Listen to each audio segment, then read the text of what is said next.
এত পছন্দের আর এত দামি ইলিশ মাছ বাজার থেকে কিনে আনলাম, কিন্তু রান্না করে কোনো রকমেরই মজা পাইলাম না। এমন প্রশ্ন কিন্তু অধিকাংশ মানুষেরই থাকে। যেহেতু ইলিশ মাছ অনেক বেশি দাম, আমাদের সাধারণ মধ্যবিত্ত মানুষদের জন্য একটু কঠিন হয়ে যায়। তারপরেও শখ করে একদিন ইলিশ মাছ কিনে নিয়ে আসি, তারপরেও খেতে ভালো লাগে না। মনে হয় যে না, ইলিশ মাছের আসল স্বাদটা তো পেলাম না। তো আজকে আমি যে রেসিপিটা শেয়ার করব, এতে আপনাদের ইলিশ মাছের স্বাদ দ্বিগুণ বেড়ে যাবে, একদমই কমবে না, বরং আরও বাড়বে। তো কোন কোন মশলা ইলিশ মাছে ইউজ করা যায় আর কোন কোন মশলা ইউজ করা যায় না, সেটাই আপনাদের সাথে আজকে আমি শেয়ার করব। তো দেখতেই পাচ্ছেন আমি রান্নায় কিন্তু চলে আসছি।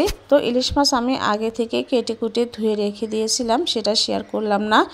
তো এখানে আমি দিয়ে দিলাম হচ্ছে কুচানো পেঁয়াজ। তো পেঁয়াজটা আমি কিছুটা ভেজে নিয়েছি। আর এর মধ্যে কিন্তু আমি রসুন ইউজ করিনি। ইলিশ মাছে কখনোই রসুন দিবেন না, তাহলে কিন্তু টেস্ট অনেক কমে যায়। তো আরও একটা মশলা আছে, সেটাও আপনাদের সাথে শেয়ার করব। তো এর মধ্যে আমি দিয়ে দিচ্ছি হচ্ছে টমেটো।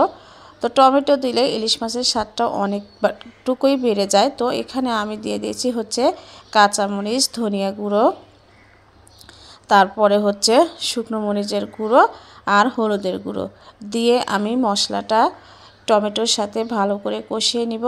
আর তরকারিটা একটু ভালো করে কষিয়ে নিলে খেতেও কিন্তু ভালো লাগে। তো দেখতেই পাচ্ছেন আমার কিন্তু টমেটোটা কষানো কিন্তু হয়ে গেছে। তো আমি একটা মশলা কিন্তু ইউজ করিনি, সেটা আপনারা বুঝতে পেরেছেন কিনা জানি না। আমি কিন্তু এখানে জিরা গুঁড়ো দেইনি, জিরা বাটাও দেইনি, কারণ জিরাটা দিলে ইলিশ মাছের স্বাদটাও অনেকটাই কমে যায়। তো দুটো মশলা কিন্তু আমি ইউজ করিনি, সেটা হচ্ছে রসুন আর জিরা।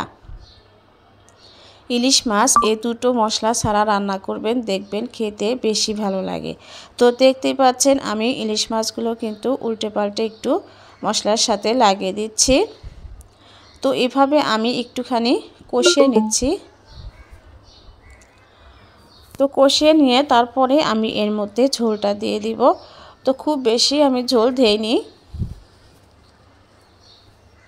অল্প একটু ঝোল দিয়েই আমি একটু নেড়ে চেড়ে ঢাকনা দিয়ে ঢেকে রান্না করব।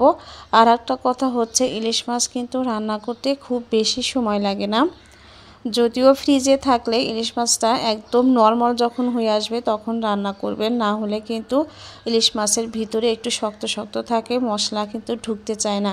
এর জন্য ইলিশ মাছ যখন রান্না করবেন ফ্রিজ থেকে একদম নরমাল যখন হয়ে যাবে তখন রান্না করবেন, দেখবেন তখন খেতে ভালো লাগে। তো কথা বলতে বলতে কিন্তু আমার রান্নাটা শেষ হয়ে গেছে, দেখতেই পাচ্ছেন। খেতে কিন্তু অসম্ভব মজার হয়েছিল এই ইলিশ মাছটা। আর কে কে এভাবে রান্না করেন কমেন্ট করে জানাবেন। ধন্যবাদ সবাইকে এতক্ষণ আমার সাথেই থাকার জন্য।